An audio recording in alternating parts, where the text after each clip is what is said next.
대략 오리엔테이션 했으니까 두 번째 시간은 이제 공인중개사 법령 및 중개실무 과목을 하나씩 한번 뜯어보죠.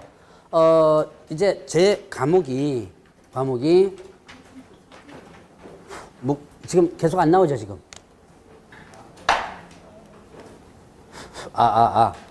한참 있어야 나오는 모양이네 이게. 자, 제 과목은 아까 잠깐 얘기를 했지만, 자, 공인중개사, 공인 중개사 법령 및 그다음에 또 중개 실무라고 해서 일단은 보납니다. 여기 안 보이시죠? 맨 저쪽에. 요까지 보여요? 저 모니터 있구나. 몰랐네. 모니터 띄고 몰랐네. 자, 공인중개사 법령 및 중개 실무인데 크게 세 가지 파트로 나와 있습니다. 자, 첫 번째는요, 공인 중개사 법령 있고요. 자, 그다음에 두 번째가 부동산 거래 신고 등에 관한 법률이 있습니다. 자, 그리고 또 이제 중개 실무 이렇게 세 가지 파트로 나눠졌어요. 자, 일단 공인중개사 법령, 요거는 여러분 이제 공인중개사의 업무에 관한 사항을 모두 적어놓은 것이 공인중개사 법령입니다. 자, 그러면 공인중개사가 뭐냐? 여러분들이 지금 여기 학원에 온 이유가 뭐예요? 네, 공인중개사 자격을 취득해 가지고 뭐 하려고요? 부동산 하려고요? 부동산은 뭐 어떻게 하는지 요리를 합니까? 네, 바로 뭘 하기 위해서? 중개를 하기 위해서 하는 거죠. 자, 그러면 이제 조금 있다가 용어를 갖다가 제가 설명을 또 드리겠지만, 자, 이 부동산 중개라는 위해서는 당연히 공인중개사는 자격을 취득하고 나서 또 등록을 해야 되거든요. 그와 관련된 각종 사항들이 요 안에 다 나옵니다. 뭐 안에 있는 내용들을 굳이 제가 하나하나씩 살펴볼 필요는 없어요. 왜냐하면 이제 여러분들 목차를 보거나 그러면 다 이제 알 수 있으니까 대략 이 과목에 대한 내용을 일단 잠깐 보고 넘어가는 거예요. 자, 그러면 이제 이렇게 공인중개사 법령은 공인중개사에 관련된 각종 업무에 관한 사항들, 이러이러한 일을 해라, 뭐 또 이건 하면 안 된다, 하면 뭐 1년 이하의 징역도 1차원 벌금이다, 뭐 이런 식으로 해서 여러 가지가 나오게 됩니다. 자, 그러면 이제 또 부동산 거래 신고 등에 관한 법률 있죠. 요거는 자, 부동산 거래 신고라는, 자, 여러분들이 부동산 거래 신고 아마 들어보셨을 거예요. 처음 공부하시는 분들도 이건 아마 들어보셨을 거예요. 여러분들이 부동산, 자, 아파트라든가 토지라든가 뭐 이런 주택 같은 거 매매를 하면요, 부동산 거래, 즉 실거래가 신고. 여러분들 실거래가 신고라는 거 들어보셨어요? 네. 여러분들이 이제 부동산을 통해서 하면 여러분들이 직접 안 해요. 부동산 사무실에서 알아서 실거래 신고를 해줍니다. 그 내용이 여기에 들어와 있어요. 그래서 여기에는 크게 세 가지가 들어와 있는데, 일단 부동산 거래 신고와 부동산 거래 신고 제도와 그다음에 외국인 등에 대한 부동산 등에 대한 취득 부분이 나와 있습니다.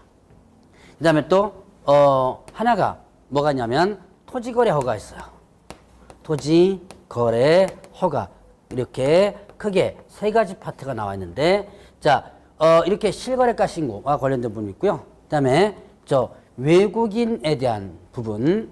자, 외국인이 우리나라에 와서 부동산 등을 취득할 때 신고해야 되고 또 허가받아야 되고 하는 게 있거든요.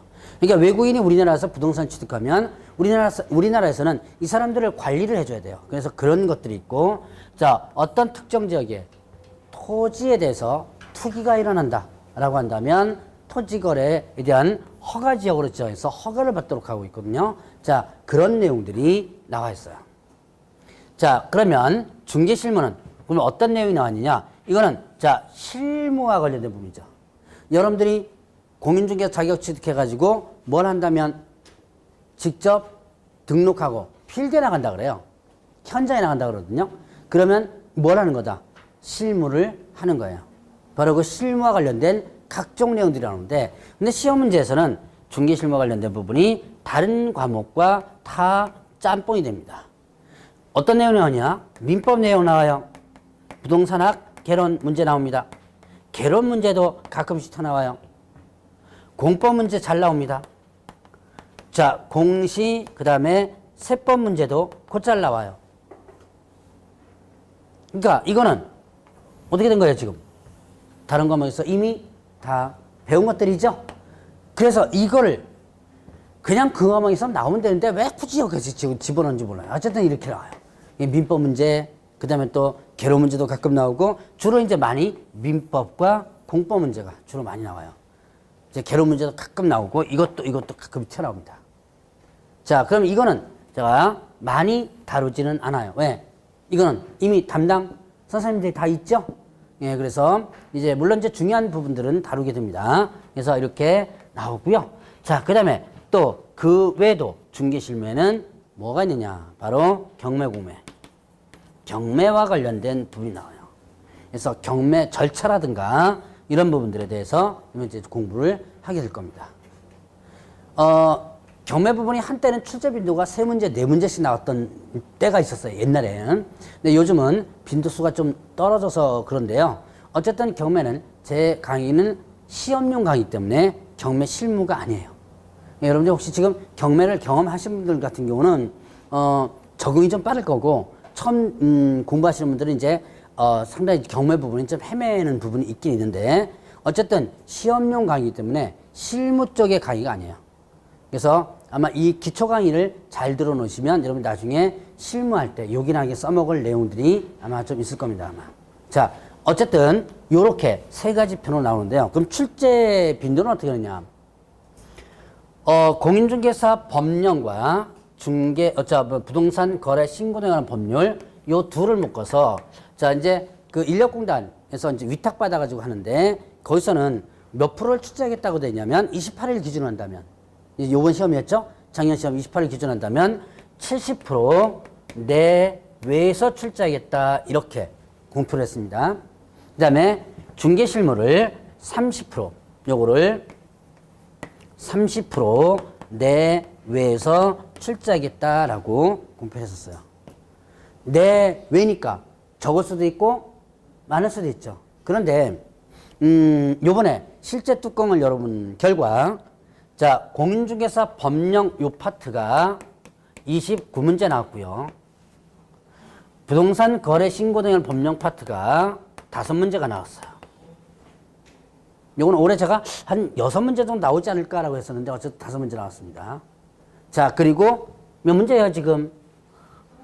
예, 이게 35개가 34문제죠?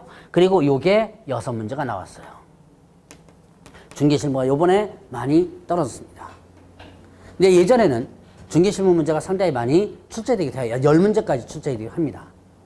보통 이제, 그 이전 시험 문제를 보면, 자, 법령 파트와 부동산 거래 신고 파트, 요게 한 30문제 합쳐가지고, 그 다음에 요게 한 10문제, 이 정도 나왔었는데, 요번에는 주로 많이 나왔던 문제들도 많이 출제가 안 되고, 민법과 관련된 문제 몇 문제와 경매 문제만 출제되더라고 보니까. 자, 어쨌든 28회 요번 문제가 기준이 되는 건 아니에요. 내년도에는 어떻게 돼요? 이게 좀 적게 나오고 이게 많이 나올 수도 있죠. 이게 28회가 기준은 아닙니다. 어쨌든 이렇게 70% 내외, 30% 내외라고 했으니까 언제든지 이 비율에서 바뀔 수가 있어요. 자, 이제 이렇게 3가지 파트를 기준을 8주로 잡습니다. 저는 일단은 2개월을 8주 기준으로 잡아요. 그리고 8주에 한 주간 3시간을 기준 잡습니다. 그래서 제가 이제 오늘도 몇 시에 끝나느냐면, 다른 거 어제 몇 시에 끝났어요? 1시 20분 몇 분? 저는 오늘 1시 정도 되면 아마 끝날 겁니다. 그래서 3시간을 기준으로 일단 하는데, 그런데